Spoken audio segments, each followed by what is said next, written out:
साथियों नमस्कार। मैं मुकेश सुदैनिया आप सभी का सीधे बोल में स्वागत करता हूं।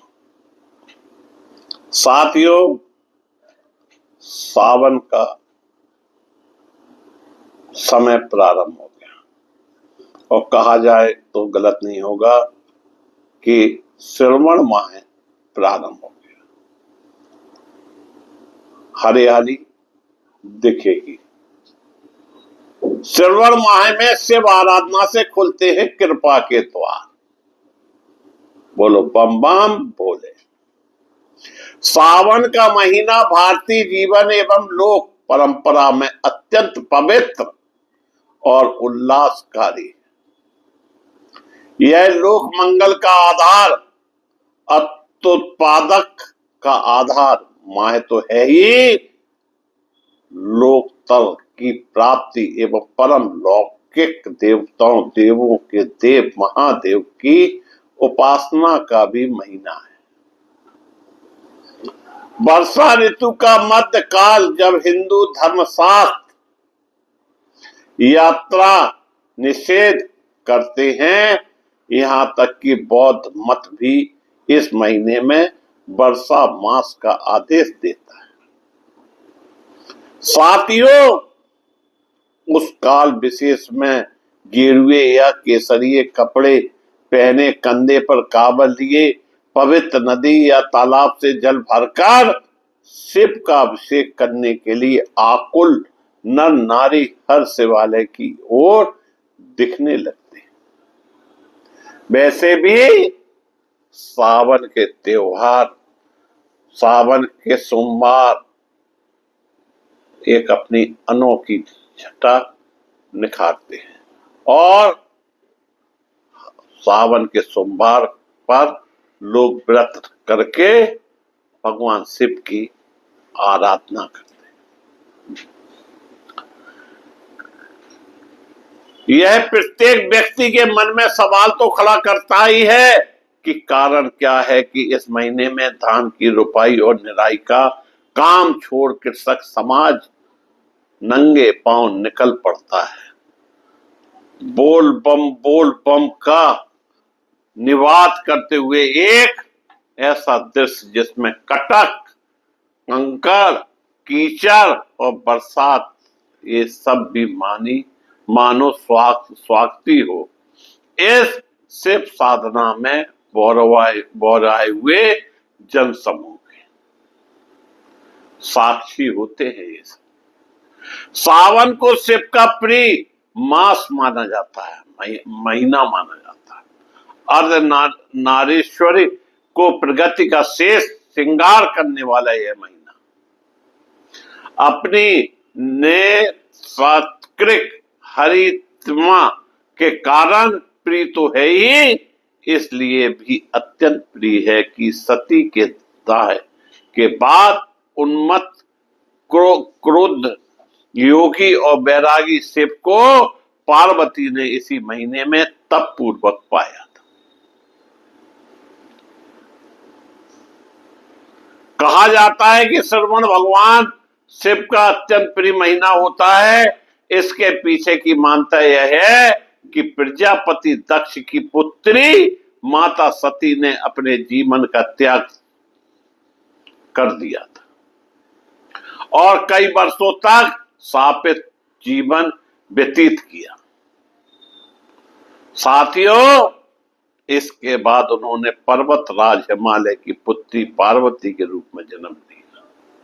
पार्वती ने भगवान शिव को पति के रूप में पाने के लिए पूरे श्रावण महीने में कठोर तप किया, जिससे प्रसन्न होकर भगवान शिव ने उनकी मनोकामना पूरी की। अपनी भार्या से पुनः मिलन के कारण भगवान शिव को श्रावण का यह महीना अत्यंत प्रिय है। श्रावण मास में ही महायोगी शिव का महादेवी से साक्षात्कार हुआ था। इसी माह में योग निद्रा त्याग कर महायोगी धूर्जटी शिव महागौरी के तप के प्रभाव से नटराज बने थे। यही कारण है कि प्रगति भी सावन के महीने में नर्तन करती है। अपने चारों ओर हरितमा का आवरण लपेट विरागी मन में भी राग उत्पन्न करती है। धान में रस आता है और इस रस का परिपाक होकर धान्य बन जाता है, इसलिए शिव को भाता है। यह महीना रस के परिपाक का महीना है, इसलिए भी सावन रसेश्वर शिव को प्रिय है। हिंदू मन मिथकों को नहीं मानता है, वह तो भगवान का भी लोकीकरण करता है। इसलिए हर ऋतु और हर माह कोई ना कोई देवता है। श्रवण के देवता शिव है। तीर्थंगा गंगा के स्रोत है, अर्थात जल के स्रोत है। हिम से भी शीतल है और अंदर छिपा रखा है। कालकूट हलाल, इस हलाल के कारण शिव को चंद्रमा की शीतलता भी कम पड़ती है। निरंतर प्रभावित जलधारा से ही सुख मिलता है और जलधारा चढ़ाने वालों पर उनका प्रसन्न होना स्वाभाविक है। यही कारण है साथियों के कांवड़ लोग लेकर जाते हैं, जल भरते हैं और शंकर जी पर चढ़ाते हैं और उन भक्तों को भी प्रसन्नता होती है और भगवान शिव भी प्रसन्न होते हैं। सावन के सोमवार पे देखिए हर मंदिर पर महिलाओं की भीड़ रहती है और वो विधि विधान से जल से, दूध से, दही से भगवान शिव का अभिषेक करते हैं। यही कारण है कि सावन में जब स्वयं प्रगति आदि पुरुष महायोगी विष पाई बैरागी महादेव का जलधार से अभिषेक करती है तो बैरागी भोलेनाथ भी रसरिक्त हो जाते हैं। और यह भी मानता है कि श्रवण के महीने में भगवान शिव धरती पर अपने ससुराल आए थे, जहां उनका अभिषेक कर स्वागत हुआ था। इसलिए इस माह में शिव अभिषेक का विशेष महत्व बताया गया। धार्मिक मान्यताओं के अनुसार श्रवण मास में ही समुद्र मंथन हुआ था, जिसमें निकले हलाहल विष को भगवान शिव ने ग्रहण किया था और जिसके चलते उन्हें नीलकंठ का नाम मिला है। इस प्रकार उन्होंने सृष्टि को उस विष से बचाया। सभी देवताओं ने विष को शांत करने के लिए उन पर जल डाला। यही कारण है शिव अभिषेक में जल का विशेष स्थान है। इस रस बोध का कारण मूल प्रगति आदि शक्ति देवी पार्वती का अर्पणा के रूप में है। जब हरे भरे सावन में देवी ने शिव के लिए पत्तों का भी त्याग कर दिया तब भगवान शिव को आना ही पड़ा। भगवान शंकर दो अतियों के बीच के देवता हैं। क्रोध त्रिक में वे संपूर्ण संसार का संहार करते हैं तो करुणा त्रिके में भोले भंडारी भस्मासुर भी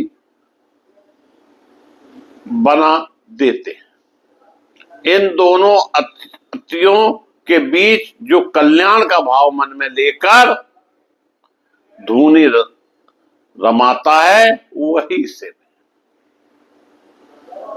सावन शिव से शोभन के समुच्चय का महीना है। शिव और शोभन अर्थात आदि पुरुष और मूल प्रकृति के मिलन का महीना है। इसलिए इस महीने में आकुल माकुल हो बैरागी बन जाना, बौराया हुआ बैरागी भी बनना सहज है। साथियों, सावन सत के भस्वर के रूप शिव और सौंदर्य की एकाग्रता का महीना है। इसलिए इस महीने में मन का बैरागी हो जाना और जन का बौराया हुआ बैरागी बन जाना सहज है। सावन अपनी फुहारों से प्रकृति को संवारता है और सत्य को शिवमय बनाता है। शिव और सुंदर दोनों को सरस करता है। इसलिए सावन शिव को प्रिय है, अपर्णा को भी प्रिय है, क्योंकि इसी महीने में महागौरी कपूर गौरांग शिव को प्राप्त करती है। इसलिए सावन अपर्णा व अपनेश दोनों का महीना है। यह अपनेश में परणोदय का मास है। यह परणोदय है मूल प्रगति में सृष्टि के विस्तार का, अब व्यक्त प्रजातंत्र को व्यक्त रूप से देने का।